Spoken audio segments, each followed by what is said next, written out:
आदाब नाजरीन, डीडी उर्दू के इस खास प्रोग्राम हेलो डॉक्टर में मैं आदित्य कुमार और मैं लतिका मेहरा आप सभी का इस्तकबाल करते हैं।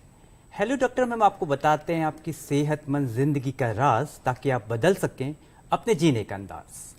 आज राखी है और पूरे मुल्क को राखी की बहुत बहुत मुबारकबाद। और इसी के साथ ही हमारा पूरा मुल्क आज़ादी का अमृत महोत्सव मना रहा है और साथ ही हमारे हुकूमत की जो ये कोशिश है हर घर तिरंगा की, इसे हमें बढ़ चढ़ कर इसमें हिस्सा लेना है और इस मुहिम को हमें आगे बढ़ाना है। तो हमारी डीडी उर्दू और हमारी हेलो डॉक्टर की टीम की तरफ से आप सभी को इंडिपेंडेंस डे की बहुत बहुत मुबारकबाद। और नाजरीन, जैसे कि हर हफ्ते हम आपको बताते हैं आपकी जिस्म की सेहत से जुड़ी बातें, तो आज भी हम आपको बताएंगे आपकी सेहत की बातें। वैसे तो हमारा जो जिस्म है इसका हर हिस्सा बहुत ही अहमियत रखता है, लेकिन एक ऐसा पार्ट जो कि हमारे जिस्म को हमें स्ट्रक्चर देता है, हमें स्ट्रेंथनिंग देता है और साथ ही जिसकी वजह से हम चल सकते हैं, दौड़ सकते हैं, उठ सकते हैं, भाग सकते हैं, वो है हमारी रीढ़ की हड्डी यानी कि हमारी स्पाइनल कॉर्ड। कभी कभार इसमें अगर किसी तरह की कोई दिक्कत या परेशानी आ जाए तो इसका सीधा असर हमारे जिस्म के किसी भी हिस्से पर पड़ सकता है। वैसे तो स्पाइनल कॉर्ड में इंजरी के कई सारे वजूहात हो सकते हैं, जैसे कि ऊंचाई से गिर जाना, रोड पे एक्सीडेंट हो जाना या फिर हड्डियों का कमज़ोर होना, वर्जिश करते समय चोट का लग जाना या फिर स्पाइनल इन्फेक्शंस जैसे कि ट्यूबरक्लोसिस और भी कई सारे वजूहात। तो ऐसे में ये बहुत ज़रूरी है कि जल्द ही आप अपने नज़दीकी अस्पताल में जाएं और वहाँ के डॉक्टर की सलाह लें, क्योंकि अगर आप देरी करते हैं तो हो सकता है कि इसके अंजाम खतरनाक हों या ये भी हो सकता है कि आपका जिस्म का कोई हिस्सा पैरालाइज भी हो जाए। तो नाजरीन, अगर आप भी स्पाइनल कॉर्ड इंजरी से जूझ रहे हैं या फिर आप कोई भी ऐसे सवालात हैं जो आप हमसे आज लाइव पूछना चाहते हैं, तो आप हमारे स्क्रीन पर दिए गए टोल फ्री नंबर पर कॉल कर सकते हैं और हमारे एक्सपर्ट से अपने सवालात पूछ सकते हैं। लेकिन उससे पहले आइए देखते हैं ये स्पेशल रिपोर्ट।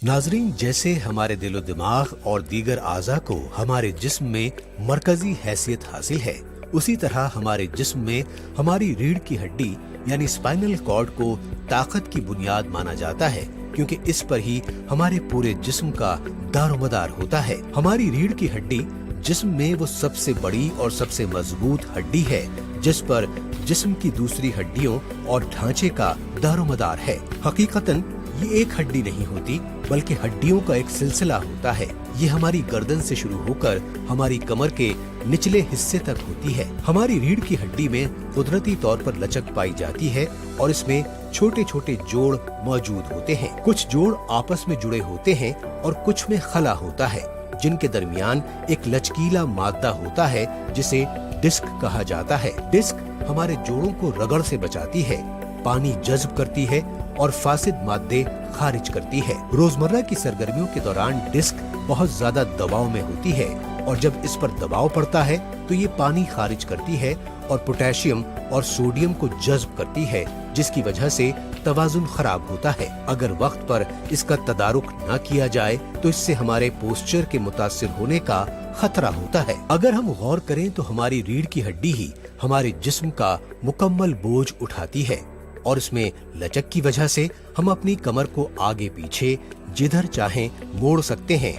उछलने, कूदने, दौड़ने और करवट लेने में भी सहूलत रहती है। इस हड्डी के सिलसिले में 4 खम हैं, जिनके बायस कमर पर बोझ उठाने में भी आसानी रहती है और अगर कोई झटका लगे तो उसका असर दिमाग तक नहीं पहुंचता। अब जरा गौर करें कि हमारे जिस्म के लिए इतनी अहमियत की हामिल हमारी रीढ़ की हड्डी में अगर खुदा न खास्ता कोई चोट लग जाए तो इसके संगीन नतायज हो सकते हैं। इंसान चलने फिरने, उठने बैठने से भी कासिर हो सकता है। इसके अलावा माहिरीन सेहत के मुताबिक दिन भर में कुछ ऐसी हरकत भी होती हैं जिनसे रीढ़ की हड्डी शदीद तौर पर मुतासिर होती है और ये तकलीफ का बायस बन जाता है, जैसे झुक कर बैठना, एक पोजीशन में काफी देर तक बैठना, ज्यादा वजनी चीजें उठाना, ऊंची एड़ी की सैंडल पहनना, लैपटॉप और मोबाइल का ज्यादा इस्तेमाल, बहुत नरम या बहुत सख्त गद्दे का इस्तेमाल करना, सिगरेट नोशी और बहुत भारी वर्जिश करना वगैरह। यहाँ ये काबिल गौर है कि कमर का दर्द दुनिया भर का मसला है और तकरीबन हर किसी को जिंदगी में कभी न कभी इसका सामना होता है। ये कमर का दर्द रगपट्टों में खिंचाव और रीढ़ की हड्डी की तकलीफ दोनों वजह से हो सकता है, तो हमारे लिए इसे पहचानना जरूरी है। जहाँ तक मुमकिन हो रीढ़ की हड्डी को चोट से बचाएं और उसकी सेहत और मजबूती के लिए बेहतर ग़िज़ाओं का इस्तेमाल करें। आप आयरन से भरपूर ग़िज़ाओं का इस्तेमाल भी कर सकते हैं। कैल्शियम हमारी हड्डियों को मजबूत बनाता है। हल्की वर्जिश और खास तौर से योग से हम अपने जिस्म के पोस्चर को ठीक रखने के साथ साथ अपनी रीढ़ की हड्डी की सेहत को भी दुरुस्त रख सकते हैं। याद रखें, उम्र के साथ साथ हमारी हड्डियों में तब्दीली आती है, जिस्म का पोस्चर खराब हो सकता है। अगर ऐसा महसूस होता है या रीढ़ की हड्डी या कमर दर्द का एहसास होता है तो माहिर डॉक्टर से रुजू करने में बिल्कुल ताखीर न करें। बेदार रहें, सेहतमंद रहें।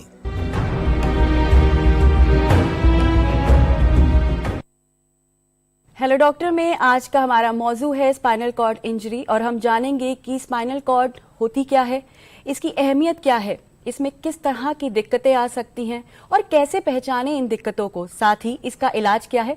इन्हीं सभी मौजुआत पर आज गुफ्तगू करने के लिए हमारे साथ हैं एक्सपर्ट डॉक्टर का एक खास पैनल। तो आइए आपका उनसे तारुफ कराते हैं। हमारे साथ है doctor Rajesh Malhotra, professor and head department of orthopaedic, AIIMS Delhi से। आपका इस्तकबाल है। हमारे साथ है doctor Tankeshwar Borua, professor department of orthopaedics, Safdarjung hospital Delhi से। आपका भी इस्तकबाल है सर। और हमारे साथ है डॉक्टर संतोष के Bhattar, assistant professor panchakarma, all India institute of Ayurveda, ministry of Ayush से। आपका भी इस्तकबाल है। तो सबसे पहले डॉक्टर राजेश, मैं आपसे ये पूछना चाहूंगी कि आज हम बात कर रहे हैं स्पाइनल कॉर्ड इंजरी के ऊपर। तो इससे पहले कि हम ये जानें कि स्पाइनल कॉर्ड में कौन कौन सी इंजरीज हो सकती हैं या कैसे हो सकती हैं, सबसे पहले ये समझना बेहद ज़रूरी है कि एग्जैक्टली स्पाइनल कॉर्ड होती क्या है और हमारे जिस्म में ये किस तरह से काम करती है। जी रितिका जी, बहुत अच्छा सवाल है। जिसको हम स्पाइन कहते हैं वो एक्चुअली हमारी स्पाइनल कॉर्ड को प्रोटेक्ट करने के लिए होती है, उसकी हिफाजत के लिए होती है। उसके अंदर जो हमारी स्पाइनल कॉर्ड चलती है वो आप अगर ये समझ ले कि हमारा ब्रेन अगर कंप्यूटर है और उसमें से केबल्स सारी आ रही हैं, तो वो केबल्स के द्वारा ही वो सारे जो ब्रेन अपने दोनों हाथों से, पैरों से, शरीर के सब अंगों से जुड़ा रहता है। और उनको जैसे अगर मैं ये हाथ हिलाना चाहता हूँ तो इसके लिए हुक्म जो है वो दिमाग से आ रहा है और वो स्पाइनल कॉर्ड के थ्रू जो नर्व्स आ रही हैं, जो कि एक तरह से मैंने कहा कि केबल का काम करती है, वायरिंग का काम करती है, इससे होता है। तो जब भी कोई स्पाइनल कॉर्ड में चोट लगेगी तो कोई ना कोई आपका फंक्शन चला जाएगा। इसलिए उसकी हिफाजत के लिए नेचर ने उसके आसपास ये स्पाइन बनाई है, जो कि हड्डियों का एक ढांचा है जो उस स्पाइनल कॉर्ड को प्रोटेक्ट करके रखता है। और अगर मैं आपको ये कहूँ कि जिस तरह से महिलाओं की चोटी होती है तो जैसे ऊपर से सर से शुरू होती है तो उसमें से उसी तरह से नर्व्स निकलती जाती हैं और वो चोटी पत्ती होती जाती है और कहीं नीचे आके लोअर बैक में L1 के लेवल पे वो चोटी खत्म हो जाती है और फिर वहां से वो एकदम घोड़े की पूंछ की तरह से वो जाती है, इसलिए उसको कॉर्डा इक्वाइना कहते हैं। तो ये सब नर्व्स हैं जो कि फंक्शन करती है। शब्दों में बता दिया आम व्यूअर के पॉइंट ऑफ व्यू से। डॉक्टर तंकेश्वर, आपसे ये पूछना चाहेंगे, इसी में आप कुछ ऐड करना चाहेंगे कि रोल क्या है स्पाइनल कॉर्ड का? या सर ने तो ऑलरेडी बता दिया है, मेनली हमको नाक को प्रोटेक्ट करना है। उसके अलावा भी हमारा spinal cord is not like a long bone जैसे नहीं है, जो मूवमेंट और फ्लेक्सिबिलिटी के लिए भी स्मॉल स्मॉल जॉइंट से बना होता है। जैसे हमारा गर्दन से लेके बिल्कुल टिप तक, टेल बोन तक अलग अलग स्मॉल स्मॉल बोन से जुड़ा होते हैं और स्मॉल स्मॉल 3 जॉइंट्स, आगे डिस्क होते हैं, पीछे 2 स्मॉल जॉइंट से जुड़ा होता है, सो दैट हमको आगे झुकने के लिए, साइड बेंड होने के लिए या अलग अलग एक्टिविटी करने के लिए, फ्लेक्सिबिलिटी मेंटेन करने के लिए ऐसे भी बोन को बनाया गया है। सो इनको वर्टिब्रा बोलते हैं इंग्लिश में। सर्विकल स्पाइन में 7 होते हैं, डोर्सल स्पाइन में अराउंड हमारा 12 नंबर्स होते हैं, लंबर जो मेन लोअर बैक होते हैं उसमें 5 होते हैं, और लास्ट में जो सेक्रम और कॉक्सिस जुड़ा होते हैं तो 5 सेक्रम और 3 to 4 कॉक्सिस जुड़ा होकर एक सेक्रोकॉक्सिस मास बन के रहते हैं। ये कुदरत का एक नया करिश्मा कह सकते हैं। तो डॉक्टर संतोष, आप आयुर्वेदा से हैं, पंचकर्म में आप एक्सपर्ट हैं, तो अगर हम आपसे जानें कि स्पाइनल कॉर्ड में जो इंजरीज होती हैं वो क्या क्या इंजरीज हो सकती हैं, तो आप इसमें क्या बताएंगे? जैसा कि अभी मेरे दोनों वरिष्ठ वक्ताओं ने बताया कि स्पाइनल कॉर्ड जो है इसमें दो अलग अलग स्ट्रक्चरों को हमें समझना है। एक है जो बोनी पार्ट जिसको हम वर्टेब्रल कॉलम कह रहे हैं, जो बोन्स एंड जॉइंट्स हैं, उसके अंदर जो न्यूरोलॉजिकल पार्ट है जिसको हम स्पाइनल कॉर्ड कह रहे हैं। तो जो इसमें इंजरी जो हो रही है, एक तो डेली वियर एंड टीयर के कारण जो इंजरी होती है वो ज्यादा करके बोन से संबंधित है, जैसे डिजेनरेटिव डिस्क डिसीज कहते हैं, जैसे कमर में दर्द कहते हैं जिसके कारण कमर की जो डिस्क हैं, जो दोनों हड्डियों के बीच में एक लचीला चीज होता है, वो वियर एंड टीयर के कारण कमजोर होते जाता है। तो वो स्पेस कम होने के कारण पेशेंट को फिर उसके नीचे से, जैसे सर ने बताया कि नर्व्स निकलती हैं केबल की तरह, उसको कंप्रेस करके रेडिकुलोपैथी होती है। ये एक कॉमनेस्ट है। इसके अलावा जो वर्टेब्रल कॉलम में आर्थराइटिस भी होती है जिसको स्पॉन्डिलो आर्थ्रोपैथीज भी कहते हैं। इसके अलावा जो स्पाइनल कॉर्ड की इंजरीज है वो सबसे सीरियस काइंड ऑफ थिंग है, जिसके मुख्य कारण है कि ट्रॉमा होना, मोटर व्हीकल एक्सीडेंट होना, या छत से गिर जाना, ऊंचाई से गिर जाना, फॉल इंजरी कहते हैं, या शैलो वाटर में डाइव करना, ये मेन उसके कारण है। या फिर कभी कभी जो एक फाइट होती है जिसमें किसी ने नाइफ से मार दिया, इस तरह के। इसके अलावा जो एक नॉन ट्रोमैटिक काजेस हैं उसमें जो बहुत कम कॉजेस हैं, उसमें मुख्य है कि कभी कभी कैंसर या मैलिग्नेंसी वहां पर हो जाना, या फिर कोई inflammatory conditions like transverse myelitis, इस तरह की कंडीशन होती है। और काफी कम पेशेंट्स में ऑस्टियोपोरोसिस, जिसको हड्डियों में कैल्शियम की कमी होना, उसके कारण होता है। या बहुत कम कंडीशंस में क्रॉनिक आर्थराइटिस जब होता है तब भी स्पाइनल कॉर्ड को इंजरी हो सकती है। तो इस तरह से मुख्यतः दो अलग अलग प्रकार से हमें समझना है। एक है बोन से रिलेटेड और दूसरा है अंदर का जो पार्ट जिसको साहब ने बताया कि स्पाइनल कॉर्ड जिसको प्रोटेक्ट बोन्स कर रहा है, तो उसकी इंजरी ज्यादा सीरियस होती है। तो जैसे डॉक्टर राजेश, डॉक्टर संतोष ने बताया इंजरीज के बारे में, कैसे हो सकती हैं ये सब इंजरीज। तो जब ये इंजरीज होती हैं तो जनरली क्या होता है, जैसे हड्डी टूट जाती है तो वो जुड़ जाती है, कोई चोट लगती है, कोई घाव होता है, वो जल्दी भर जाता है। बट स्पाइनल कॉर्ड में ऐसा क्यों होता है कि अगर किसी तरह की कोई मेजर इंजरी हो जाए तो वो जल्दी रिकवर नहीं हो पाती? कि जो हमारी नर्व्स हैं वो बहुत ही स्पेशलाइज्ड किस्म की टिश्यू है। हमारे लिवर में अगर कोई चोट लगती है वो जल्दी से हील हो जाती है, लेकिन आपने देखा होगा कि स्किन जो है वहाँ पे स्कार रह जाता है। जितना भी स्पेशलाइज्ड टिश्यू है, नर्वस टिश्यू इतना ज़्यादा स्पेशलाइज्ड है कि वो रीजनरेट नहीं होता है। इसलिए उसकी प्रोटेक्शन ही सबसे ज़्यादा ज़रूरी है। अगर उसमें चोट लग जाए तो उस चोट की और ज़्यादा उसमें ख़राबी ना हो, एग्रेवेशन ना हो, उसके लिए हम हमेशा कहते हैं कि स्पाइनल कॉर्ड इंजरी होते ही तुरंत एक्शन लेना चाहिए और उसकी और इंजरी को प्रिवेंट करना चाहिए, क्योंकि ये इरिवर्सिबल होता है। इसको रिवर्स नहीं होता है। वही रिकवरी आपकी बाद में होती है जो पार्ट शुरू में इंजर नहीं हुआ है, जिसको पहले चोट नहीं लगी है और उसमें स्पाइनल कॉर्ड में सूजन की वजह से वो काम नहीं कर रहा है या स्पाइनल शॉक की वजह से काम नहीं कर रहा है, और जैसे आपके सर पे एक जोर से कोई मार दे तो थोड़े समय तक आप एकदम सन्न रह जाते हैं, आपको कुछ समझ में नहीं आता। तो उस तरह का स्पाइनल कॉर्ड इंजरी के बाद में जो इम्पैक्ट होता है वो कुछ समय बाद जो चला जाता है और तो वो फंक्शन वापस आता है। अदरवाइज जो है एक बार चोट लग गई तो वो इरिवर्सिबल है, इस बात को ध्यान रखें। बिल्कुल डॉक्टर, आप हमारे एम्स के ट्रॉमा सेंटर के चीफ भी हैं, तो हमारे एम्स का जो ट्रॉमा सेंटर है वहाँ पे आपको दिन रात इस तरह के मरीज मिलते होंगे। डॉक्टर साहब, इसमें कोई गोल्डन पीरियड भी होता है कि कितने वक्त में मरीज को डॉक्टर के पास पहुंच जाना चाहिए कि चीजें काबू में आ सकें? जी बिल्कुल, इसमें भी गोल्डन पीरियड होता है, और गोल्डन पीरियड इसलिए होता है कि जब स्पाइनल कॉर्ड में चोट लगी वो तो आपकी इंजरी हो गई, लेकिन उसके अंदर जब ब्लीडिंग हुई या उसके अंदर चोट लगने की वजह से सूजन हुई, वो जो है उसको और प्रेस करती है।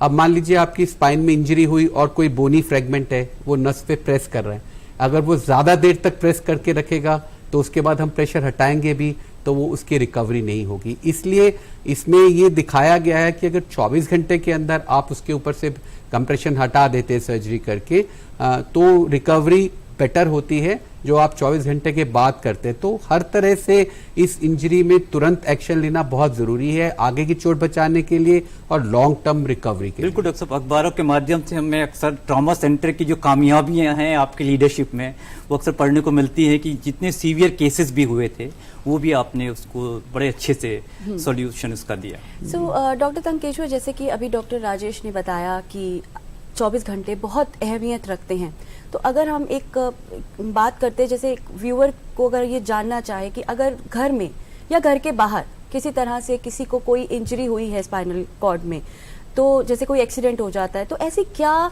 कुछ आप टिप्स बताना चाहेंगे जो इमीडिएटली जो ध्यान रखने चाहिए जब तक उसको ट्रांसपोर्टेशन से हॉस्पिटल लेके जाया जा रहा है, तो ऐसे क्या क्या एहतियात बरतने चाहिए कि पेशेंट की तकलीफ और ज्यादा ना बढ़े या सिचुएशन और वर्स ना हो जाए? रितिका जी, ये बहुत अच्छा क्वेश्चन है और हम लोग ना स्पाइन पेशेंट्स डील कर रहा हूँ, तो हमने जो सर्विस दे रहा हूँ मैक्सिमम टाइम हम हॉस्पिटल पहुँचने के बाद सर्विस दे रहा हूँ, लेकिन ये न्यू कॉन्सेप्ट भी है और ये बहुत इंपॉर्टेंट है हेल्थ केयर के लिए। वेस्टर्न कंट्रीज में है जो प्री हॉस्पिटल केयर, पेशेंट आने तक वो बहुत इंपॉर्टेंट चीजें है, जो खास करके जो फॉल फ्रॉम हाइट हो गया या खास करके जो रोड ट्रिप एक्सीडेंट हो गया, उसको रोड साइड में कोई भी आदमी को, चाहे वो कॉमन रोड साइडर्स हो या पैरामेडिकल वर्कर हो या हम लोग डॉक्टर्स हो, हम पहले प्रिज्यूम कर लेता हूँ कि पेशेंट का स्पाइनल कॉर्ड इंजरी है। Okay. So usually common side में क्या करना है कि उनको सडनली बैठाना नहीं होता है। सपोज रोड साइड में किसी का एक्सीडेंट हो गया, उनको सडनली बैठाना नहीं चाहिए। और सेकेंडली पेशेंट अनकॉन्शियस है या इंटॉक्सिकेटेड है या बहुत लोग का एक्सीडेंट हुआ है, तो उसमें क्या है कि उनको स्ट्रेट एज ए लकड़ी के तरह बोलना नहीं चाहिए, बस स्ट्रेट रहना चाहिए। अच्छा। गर्दन ना हिलाने के लिए। और हो सके तो दोनों साइड में कोई ब्रिक्स, ईट या कोई तकिया दे के सपोर्ट करना चाहिए। बाई चांस आसपास कोई सर्विकल कॉलर है वो लगा देना चाहिए।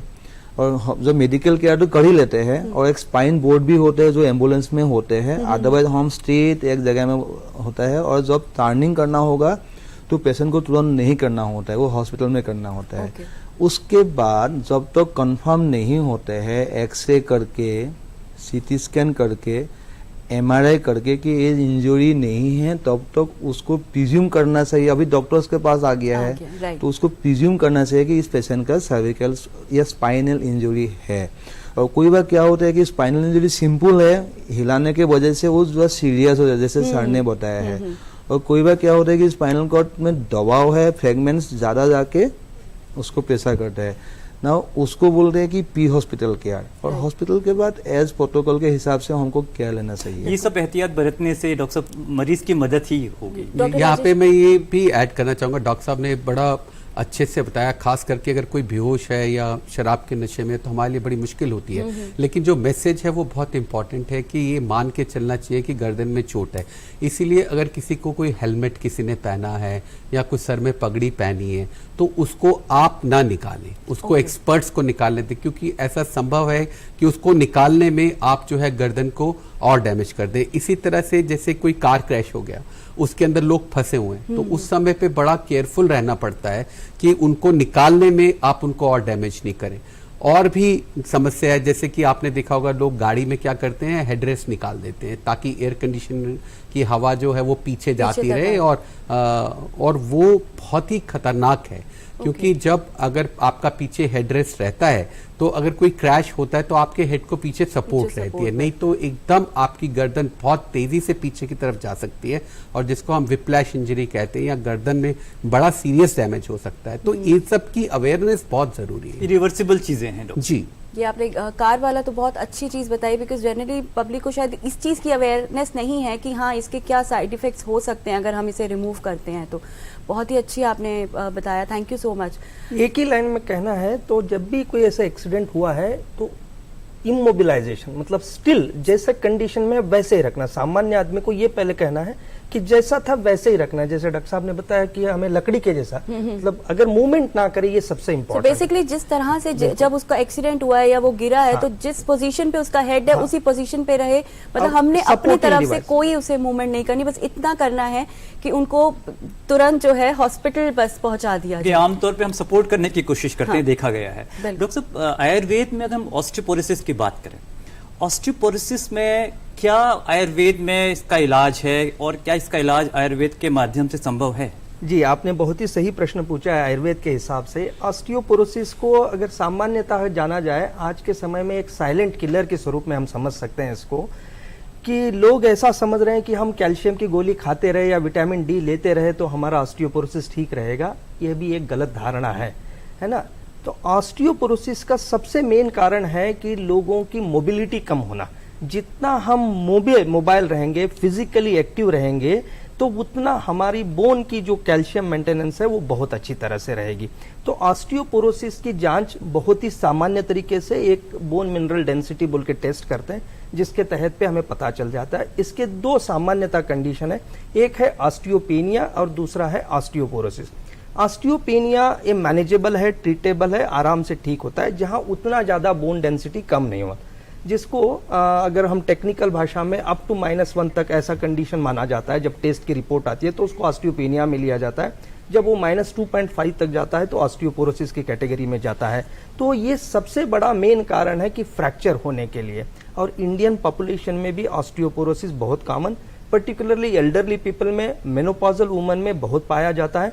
और इसके लिए मैं घरेलू सबसे सामान्य तरीका जो बताऊं, जो इंडियन किचन से हो सकता है, वो है जो हम गेहूं जो पिसवाते हैं उसमें समझिए 5 किलो गेहूं के साथ थोड़ा सा सोयाबीन ऐड किया जाए और 100 ग्राम मेथी, जो मेथी दाने अगर हम रूटीनली खाने की आदत लगा दिया जाए, वो सबसे अच्छा अपनी बोन्स को स्ट्रेंथ देता है, apart from the milk and other products. तो सबसे सिंपल तरीका। और दूसरा है, अगर सप्ताह में एक आध बार हल्के से तिल के तेल की मालिश। तिल सबसे बढ़िया सोर्स है हड्डियों को ताकत देने, क्योंकि स्पाइनल कॉर्ड इंजरीज ऑस्टियोपोरोसिस के मरीजों पे आमतौर पे देखी जाएगी। वन ऑफ द रीजन है। एक ईमेल आया है अभी हमारे पास, ये है अनुराग, ये इनकी उम्र है 36 साल और ये है छत्तीसगढ़ से। इनका ये सवाल है कि अगर किसी को जैसे सर्जरी होती है तो उस टाइम पे, क्या सर्जरी के टाइम पे या सर्जरी के बाद क्या कोई साइड इफेक्ट हो सकता है स्पाइनल कॉर्ड इंजरी में जो सर्जरीज होती हैं? तो डॉक्टर राजेश, आप क्या कहना चाहेंगे? देखिए, स्पाइनल कॉर्ड इंजरी के लिए जो सर्जरी की जाती है वो कॉम्प्लिकेशंस को बचाने के लिए होती है। हमने आपको अभी भी बताया कि रिकवरी वही होती है जो इनिशियली डैमेज नहीं हुआ। हम सर्जरी करके उसको स्टेबल कर देते हैं। उससे क्या होता है कि पेशेंट को बिठाया जा सकता है, करवट कराई जा सकती है, व्हील चेयर पर घुमाया जा सकता है। उससे बेड सोर नहीं होंगे, छाती में निमोनिया नहीं होगा, यूरिन में इन्फेक्शन होने का खतरा कम हो जाएगा।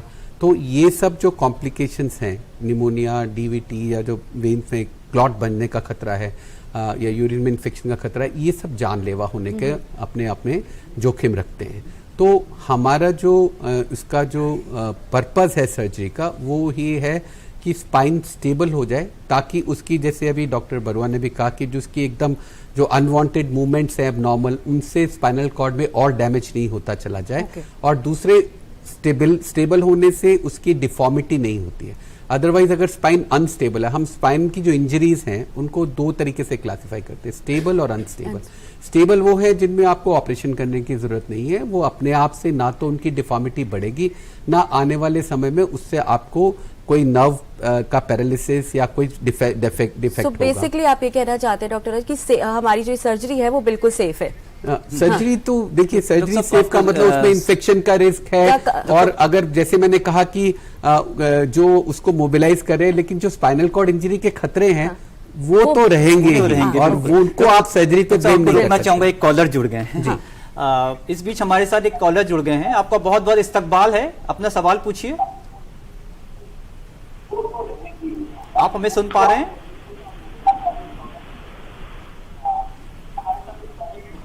हेलो, आप लाइन पे हैं? हेलो, हाँ जी, अपना सवाल पूछिए, आपका बहुत बहुत इस्तकबाल है।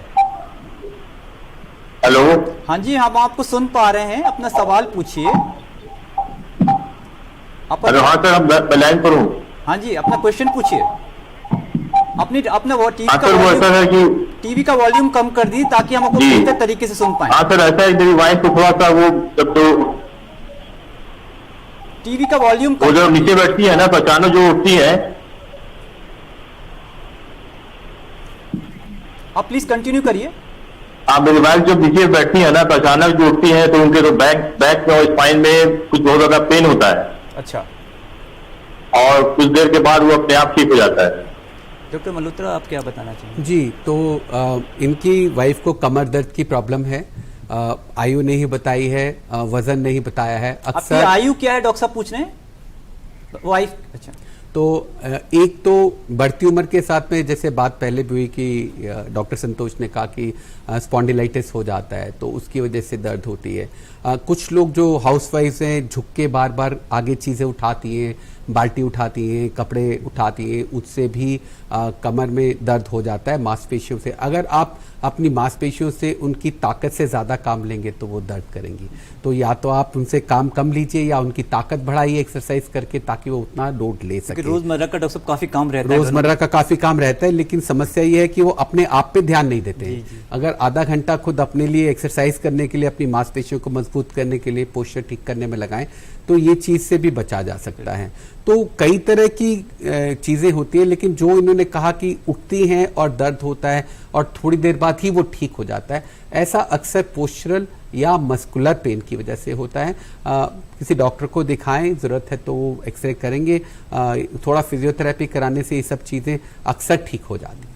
तो डॉक्टर तंकेश्वर, अगर हम बच्चों की बात करें, क्या बच्चों में भी स्पाइनल कॉर्ड इंजरीज मतलब जन्म से हो सकती हैं या फिर किस तरह से उनको बाद में ये प्रॉब्लम्स हो सकती है, और उसके क्या उनका मतलब, जैसे अभी हमने बात की कि दवाइयाँ देना, सप्लीमेंट्स देना, पर शायद बच्चों के लिए समवेयर थोड़ा ज़रूरी रहता है, कैल्शियम उन्हें टाइम टू टाइम मिलना चाहिए, तो इस पे आप क्या कहेंगे? हाँ, बहुत अच्छा क्वेश्चन है। आपने दो चीजें बोला है इसमें, एक बच्चे का स्पाइनल इंजरी, क्या जन्म से ही उसको प्रॉब्लम हो सकती है हाँ, स्पाइन में, और सेकेंडली क्या है कि कुछ बच्चे का स्पाइन में डिफॉर्मिटीज या कुछ कॉन्जेनिटल बोल रहा हूँ एब्नॉर्मलिटीज होते हैं, जैसे हड्डी कंप्लीट तरह ग्रोथ नहीं होना। कोई बार क्या होता है, जैसे हमारे डेवलपमेंट प्रोसेस में हर बॉडी अलग अलग सेग्रीगेशन हो जाता है, अलग अलग पीस हो जाता है। कोई बार कोई 2 या 3 पीस सेपरेट नहीं होते हैं तो उसको खींच के रखते हैं। जब बच्चे जैसे ग्रोथ होते हैं, नॉर्मल हम जैसे ग्रोथ होता हूँ, हड्डी मांसपेशी सब ग्रोथ होते हैं, उस ग्रोथ के साथ साथ उस पार्ट जब ग्रोथ नहीं होते हैं, धीरे धीरे उनका स्पाइन रीड टेढ़ा होना शुरू होता है। ओके। और वो जाके हमारे पास जब आते हैं 5 साल में, 6 साल में, 12 साल में, वो थोड़ा सा डिफॉर्मिटी बन जाता है। उसको कोई बार हम काइफोसिस, कोई बार स्कोलोसिस बोलता हूँ, एक वो हो गया है। और secondly calcium, yes, vitamin is very essential जो ग्रोथ के लिए, वो टू डाइटरी सप्लीमेंट के थ्रू हो या एज ए मेडिसिनल फॉर्म लेना ही होते हैं। आपने जो पूछा था बच्चे में स्पाइनल इंजरी, यस, एडल्ट के कंपैरिजन में बच्चे में स्पाइनल इंजरी का जो रीढ़ का नस का इंजरी थोड़ा कम होता है, क्योंकि उनका ना स्पाइन बहुत फ्लेक्सिबल होता है, उनका जो कार्टिलेज एंड बोन्स बहुत फ्लेक्सिबिलिटी होते हैं। इस बीच हमारे सारे कॉलर जुड़ गए डॉक्टर साहब, आपके बिल्कुल हम इनपुट इसके बाद लेना चाहेंगे। आपका बहुत बहुत इस्तकबाल है, अपना सवाल पूछिए। अपने टीवी का वॉल्यूम कम कर लीजिए ताकि आप हमें बेहतर तरीके से सुन पाएं। आपका बहुत बहुत इस्तकबाल है। आप लाइन पे हैं? हेलो हेलो, आप लाइन पे हैं? टीवी का वॉल्यूम कम कर लीजिए। लग रहा है हमारी आवाज ही इको हो रही। टीवी का अपना वॉल्यूम कर लीजिए ताकि आप हमें बेहतर तरीके से सुन पाएं। हेलो,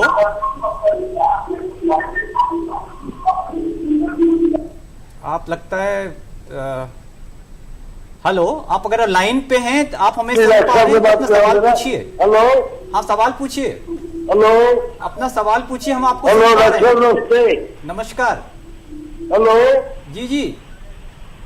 हेलो, हेलो, आपका सवाल है? अपना लाइन पे हो जी? हाँ जी, सवाल पूछिए। लाइन पे हो मैं। मेरा शरीर कांपता है कंप्लीट, मेरा शरीर पूरा कांपता है। आपकी उम्र कितनी है? एज कितनी है? अपनी एज मेरा शरीर कांपता है कंप्लीट। जी जी, हमने आपको सुन लिया, आपका शरीर कांपता है। और मैंने एक्सरे निकलवाया, उसे दिया उन्होंने 0035। उम्र है जी 70 साल पूरी। अच्छा, 70 वर्ष की, 70 साल की। डॉक्टर मल्होत्रा, आप क्या बताएं? 70 साल की उम्र है, पूरी बॉडी में ट्रेमर्स है या कंपन है, देखिए, जो ट्रेमर्स होते हैं ये 70 साल उम्र है। जी जी, हम आपको सुन पा रहे हैं। डॉक्टर साहब आपकी सवाल का जवाब दे रहे हैं। तो ये बहुत कॉमन है, 70 साल की उम्र में भी कॉमन है। न्यूरोलॉजिकल कॉजेज से भी इसका संभव है। थायराइड हार्मोन की प्रॉब्लम से भी हो सकता है। कुछ लोग जब नर्वस हो जाते हैं तो भी वो कांपते हैं। लेकिन बहुत सारे लोग जो होते हैं, आपने देखा होगा, जब वो इस उम्र में पहुंचते हैं तो उनके हाथ कांपने शुरू हो जाते हैं, उनके सिग्नेचर चेंज हो जाते हैं, बैंक में प्रॉब्लम होती है। तो ये प्रॉब्लम के लिए नॉर्मली स्पाइनल कॉर्ड का डायरेक्ट संबंध नहीं होता है। न्यूरोलॉजिकल जो न्यूरोलॉजिस्ट हैं पहले उनको दिखाना ज़रूरी होता है। और कई बार उसमें जो हम अंतर करते हैं, एक ट्रेमर होते हैं जब वो कोई व्यक्ति को रेस्ट पे कोई ट्रेमर नहीं होता, कोई काम करने की कोशिश करता है तो ट्रेमर शुरू हो जाते हैं। दूसरे होता है कि रेस्ट पे ट्रेमर होते रहते हैं और कुछ काम करते तो ट्रेमर बंद हो जाते हैं। तो ये सब इनको किस टाइप का ट्रेमर है, उसके लिए क्या इन्वेस्टिगेशन करनी है, इसके लिए इनको न्यूरोलॉजिस्ट को दिखाना चाहिए। सब तरह की इन्वेस्टिगेशन करके हमेशा इसके लिए क्योर भी संभव नहीं होता है, जो एज के साथ होते हैं। एजिंग प्रोसेस है। एजिंग प्रोसेस है बेसिकली। सो डॉक्टर संतोष, जैसे हमने बात की सर्जरी के बारे में कि सर्जरी के इफेक्ट्स या जो भी साइड इफेक्ट्स होते हैं, लेकिन सर्जरी के बाद समटाइम्स क्या होता है, पेशेंट कुछ समय के लिए या ताउम्र उसको बेड रिडन हो जाता है वो, तो ऐसे में किस तरह के कॉम्प्लिकेशंस आते हैं पेशेंट को? ये एक बहुत ही महत्वपूर्ण प्रश्न आपने पूछा। जैसा कि साहब ने भी बताया था अभी कि भाई जो सर्जरी है हम उसके स्पाइन को स्टेबलाइज करें सो दैट वो व्हील चेयर पे आ जाए और थोड़ा बहुत अपने हिसाब से कुछ कर ले।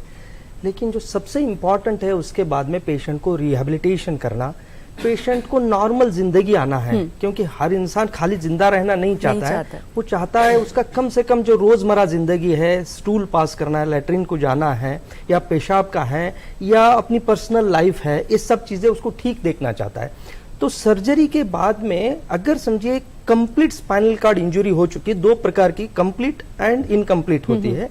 तो अगर कंप्लीट स्पाइनल कार्ड इंजरी हो गई तो उसमें रिकवरी के चांसेस बहुत कम होते हैं।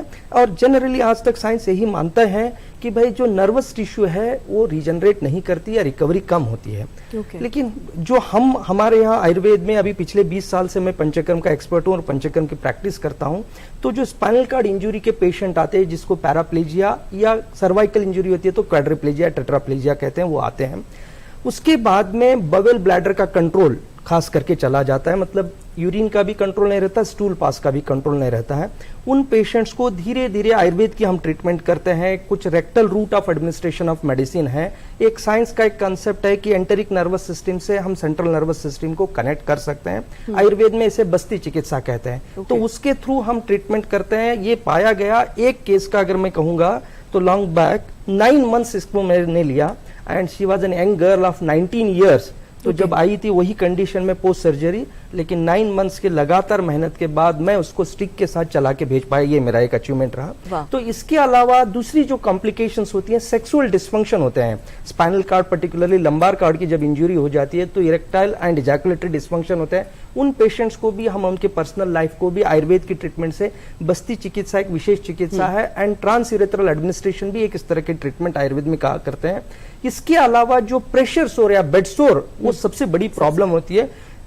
सर्जरी के बाद पेशेंट को घर पे ले जाने के बाद लोग उतना केयर नहीं कर पाते, मोबिलाइज नहीं करते, तो प्रेशर सोर होता है। तो आयुर्वेद में ये जो बेड सोर या प्रेशर सोर है उसका जो वुंड मैनेजमेंट है वो भी बहुत अच्छा है। कॉम्प्लिकेशंस के बारे में हम आगे और अभी बात करेंगे। कॉलर हमारे साथ जुड़ना चाहते हैं। हेलो हेलो, आप मुझे सुन पा रहे हैं?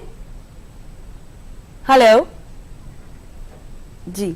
प्रॉमिसिंग रिजल्ट्स आयुर्वेद में भी आपने बताए और इससे हमारे ऑडियंस को काफी राहत मिली होगी। डॉक्टर राजेश, आप इसमें क्या ऐड करना चाहेंगे, किस तरह के? और जैसे आयुर्वेदा का तो सर ने बताया, तो एक कॉलर जुड़ रहे हैं हमारे साथ। हेलो हेलो, आप मुझे सुन पा रहे हैं? हेलो जी। तो और क्या क्या हेलो, मेरी मम्मी का बहुत नियर लेग पेन होता है, स्पेशली वॉक करते वक्त, स्टेयर्स पे और ड्राइव करते वक्त। तो कोई स्पाइनल सिस्टम से रिलेशन है क्या और क्या ट्रीटमेंट रेकमेंडेड है? पहले तो आप ये बताइए, आपकी जो मम्मी है उनकी एज क्या है? हेलो, 49 है आपकी मम्मी की एज?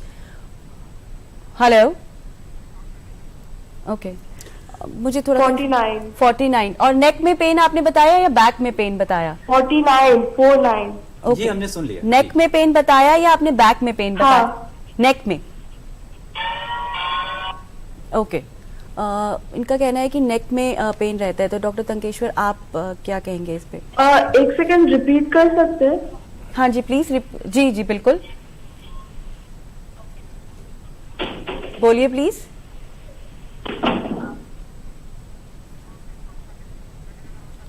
हाँ जी, नेक में जैसे कहा कि ड्राइव करते हुए, काम करते हुए पेन रहता है। देखो, नेक पेन बहुत कॉमन चीज़ें है और नेक पेन बहुत लोग का होता है। और आज के टाइम में बिकॉज ऑफ बहुत मोबाइल देखना, लैपटॉप एक्टिविटीज, ड्राइविंग, सो उसके वजह से नेक पेन होता है। और उसको उनको ध्यान देना है कि नेक पेन का कितना सीवियरिटी है, माइल्ड है या बहुत ज़्यादा है। साथ साथ में कोई नेक पेन के साथ साथ कोई नामनेस, सुनपन हाथ में है कि नहीं वो भी देखना होता है। मैक्सिमम बहुत टाइम क्या होता है कि डिस्क प्रोलैप्स के वजह से होता है, इट इज़ वन। सेकेंड, बहुत टाइम क्या होता है कि शोल्डर पेन होता है किसी का और नेक पेन में प्रेजेंट करता है, कोई बार नेक पेन शोल्डर पेन में प्रेजेंट करता है। सो जो भी हो, फर्स्ट ऑफ ऑल तो जो चेंजेस कर सकते हैं, सिटिंग स्टाइल को चेंज करना है, ज़्यादा लैपटॉप वाला काम है या मोबाइल देखना काम है, थोड़ा सा कम करना है। और टीवी वगैरह भी देखना है ना, एक अच्छा पोस्टर में बैठ के देखना है, इक्वल लेवल में देखना है और थोड़ा सा हाइट वाला से हमें बैठ के देखना है। उसके बाद भी आराम नहीं मिलते हैं तो कुछ डॉक्टर्स का एडवाइस लेना है, कुछ मेडिकेशन लेने के बाद, आराम मिलने के बाद एक्सरसाइज करना है, नेक मसल्स को स्ट्रॉन्ग करना है। उसका दो रीजन है, एक वो ठीक होगा, सेकेंड और आगे सब्सिक्वेंटली नहीं होने के लिए। बिल्कुल, तो एक्सरसाइज और सही पोस्चर जो है, जिस तरह से हम बात कर रहे हैं और समझ रहे हैं कि बहुत जरूरी है ये दोनों चीजें। तो डॉक्टर राजेश, जैसे अभी डॉक्टर संतोष बता रहे थे कि जो इसकी आफ्टर जो कॉम्प्लिकेशंस होते हैं, तो इसमें आप क्या ऐड करना चाहेंगे? तो मैं ये कहना चाहूँगा कि जो हम रिहैबिलिटेशन, जैसे डॉक्टर संतोष ने कहा, बहुत ही इम्पॉर्टेंट चीज़ है।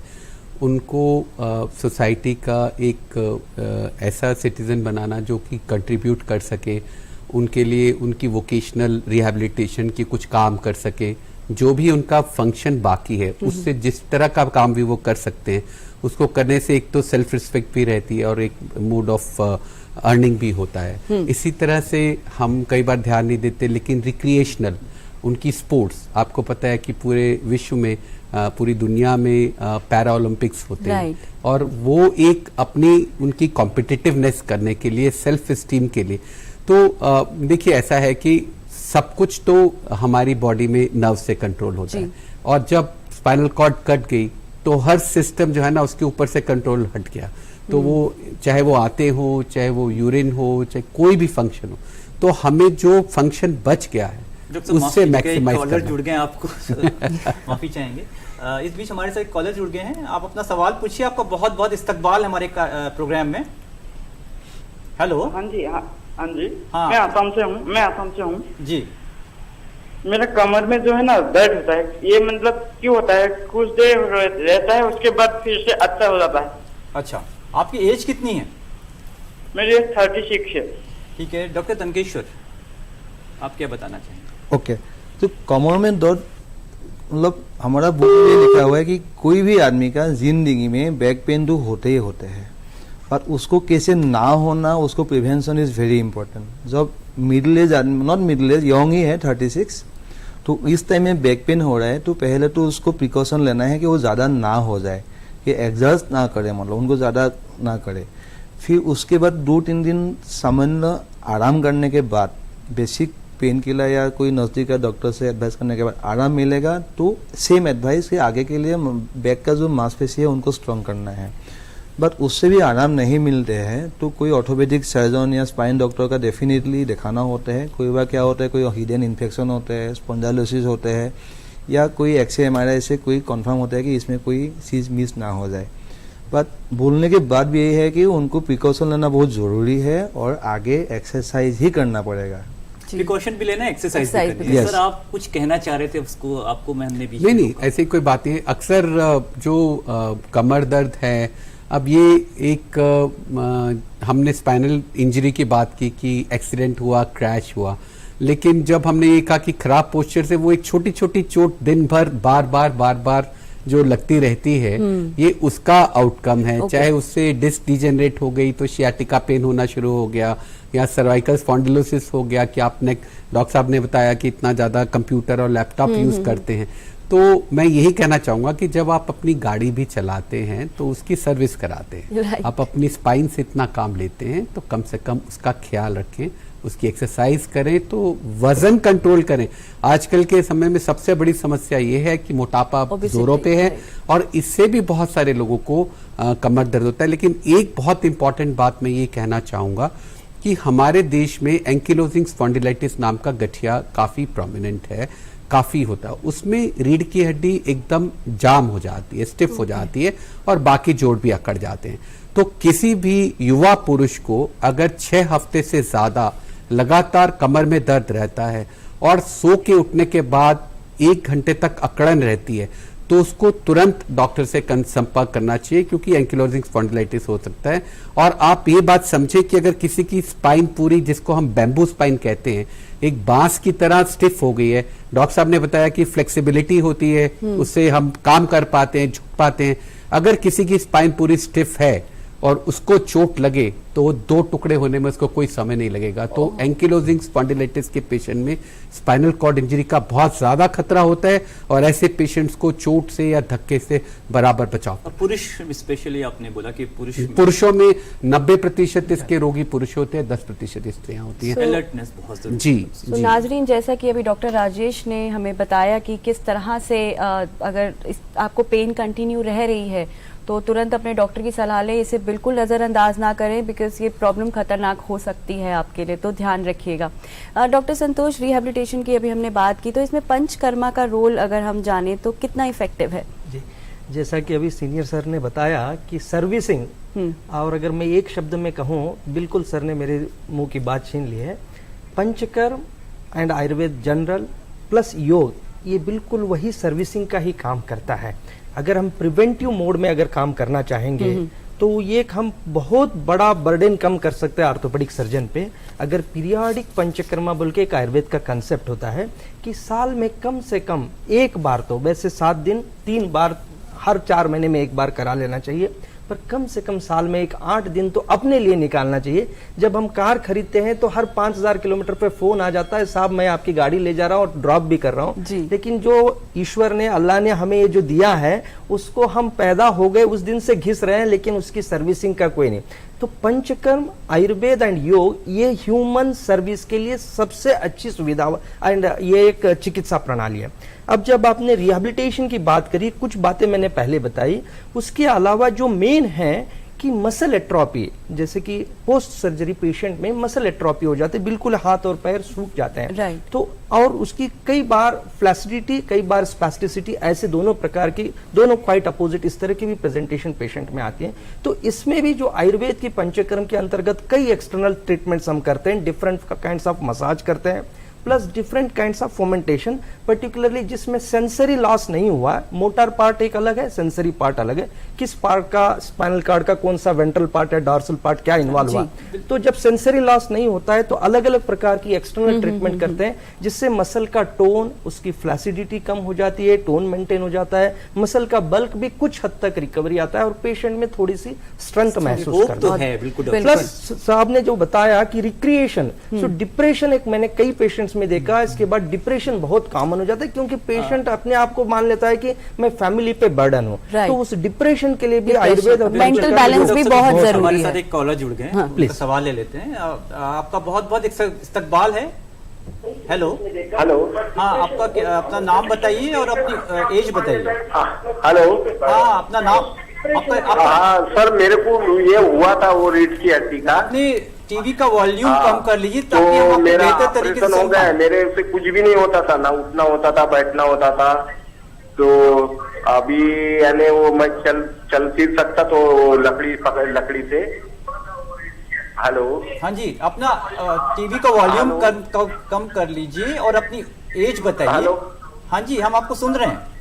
हाँ, सुन रहे हैं ना। तो मेरे को लकड़ी पकड़ के चल सकता मैं अभी, तो ऐसा। और अभी भी वो ऐसे कपकपन, ऐसी कमर में ऐसी कुछ तो भी रस्सा बांधे हुए, ऐसी जकड़े हुए लगता ही है।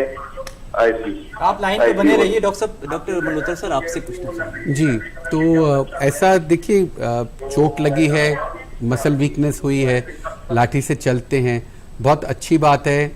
जो अभी बात हुई थी, डॉक्टर संतोष ने भी कहा, डॉक्टर बरुआ ने भी कहा कि जो एट्रोफी या मसल वीकनेस हो जाती है पैरालिसिस की वजह से, उसको फिजियोथेरेपी से कुछ हद तक रिकवर किया जा सकता है। और जितना ये मोबाइल रहेंगे, जितना चाहे लाठी से चले या वॉकर से चले या क्रचिस से चले या कुछ बेल्ट पहन के चले, या बहुत तरह की आजकल तो पूरी बॉडी में पैरालिसिस होने पे भी एक्सोस्केलेटन ऐसे बनाए गए हैं जो कि पूरी बॉडी पे फिट करके आप उनको, किसी भी रोगी को चला सकते हैं। थोड़े महंगे हैं, शायद हमारे यहाँ के साइंटिस्ट को अपना यहाँ उनको लोकली उसको डेवलप करने की ज़रूरत है।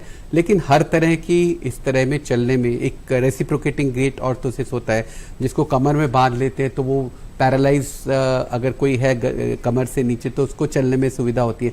तो एक स्टिक तो एक बात हुई, लेकिन कोई भी अप्लायंस ऐसी जो पेशेंट की मूवमेंट को बढ़ा सके, उसकी फंक्शन को बढ़ा सके, ऐसी चीज़ें भी रिहैबिलिटेशन का पार्ट है, जिनमें इस पे ये किया जाता है कि उनकी मोबिलिटी कैसे ज़्यादा से ज़्यादा बढ़ाई जा सकती है। कई बार अनस्टेबल इंजरी में दर्द हो जाता है और कई बार लेट स्टेज पे भी उनको ऑपरेशन करना पड़ सकता है अगर दर्द बहुत ज़्यादा है। मोबिलिटी बहुत जरूरी है। बिल्कुल। तो इसी के साथ ही डॉक्टर राजेश, हम ये भी चाहते हैं कि अभी हमने जिस तरह से जाना स्पाइन इंजरीज के बारे में, तो प्रिवेंशन की अगर हम बात करें तो एक छोटे मैसेज के साथ आप हमारे व्यूअर्स को क्या कहना चाहेंगे कि किस तरह से प्रिवेंट कर सकते हैं हम इसे? जी, तो सबसे कीमती आपके शरीर, ब्रेन के बाद स्पाइनल कॉर्ड सबसे इम्पॉर्टेंट हिस्सा है आपके शरीर का, क्योंकि वो सब कंट्रोल करता है। तो इसकी हिफाजत करें और इसको मजबूत बनाएं और कोई भी इस तरह एट रिस्क बिहेवियर ना करे। हम लोग अक्सर देखते हैं कि लोग छत पे कुछ टांग रहे थे, पतंग उड़ा रहे थे, और गिर गए छत से, तो ये सब चीज़ें खतरनाक हो सकती हैं। इसके बारे में अवेयरनेस रखें और इससे बचाव ही सबसे बड़ा इसके खिलाफ हमारा बहुत जरूरी है। डॉक्टर तनकेश्वर, आप एक शॉर्ट मैसेज क्या देना चाहेंगे हमारे व्यूअर्स को? उसमें रिहेब में एक पॉइंट ऐड कर सकता हूँ? अच्छा, रिहेब में क्या है कि जैसे मैं एग्जांपल लेना चाहता हूँ। हमारा पेशेंट गवर्नमेंट हॉस्पिटल में, ठीक है, एक लड़का बहुत डिप्रेस था। मैंने नेक्स्ट टाइम कुछ करके आना है, तो बोले क्या आता है? कंप्यूटर आता है। Next time he was a full fledged computer boy. So मेरा कि मैं बहुत पेशेंट को ना ताड़ासन, योगा और कुछ योगा मैंने ब्लेंड कर दिया मेरा प्रैक्टिस में पिछले एक साल में। मुझे उनका अच्छा रिजल्ट लगा है। और second is walking. Walking is very important for all joints. Please walk. Thank you so much. तो डॉक्टर संतोष, आप क्या कहना चाहेंगे?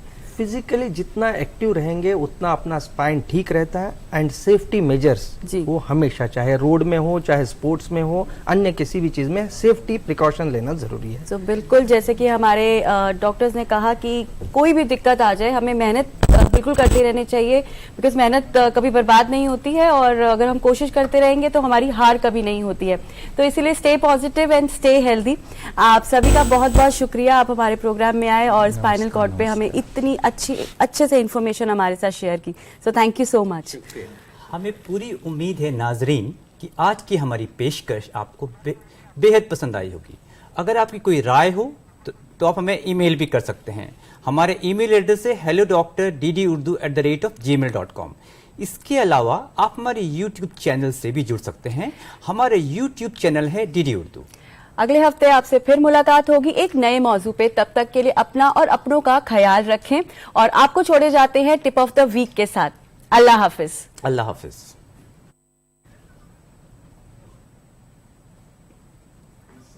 हमारी रीढ़ की हड्डी को ताकत की बुनियाद माना जाता है। हमारी रीढ़ की हड्डी जिस्म में वो सबसे बड़ी और सबसे मजबूत हड्डी है जिस पर जिस्म की दूसरी हड्डियों और ढांचे का दारोमदार है। रीढ़ की हड्डी में लचक की वजह से हम बहुत से काम आसानी से कर पाते हैं, जिनमें वजन उठाना भी शामिल है। रीढ़ की हड्डी को किसी भी चोट से हमें बचाना चाहिए और उठते बैठते और खास तौर से झुकते हुए खास ख्याल रखना चाहिए। बहुत ज्यादा नरम और बहुत ज्यादा सख्त गद्दे का इस्तेमाल हमारी रीढ़ की हड्डी को मुतासिर करता है। रीढ़ की हड्डी की मजबूती और सेहत के लिए आयरन और कैल्शियम से भरपूर ग़िज़ाओं का इस्तेमाल करना चाहिए। हल्की वर्जिश और योगा से भी रीढ़ की हड्डी मजबूत रहती है।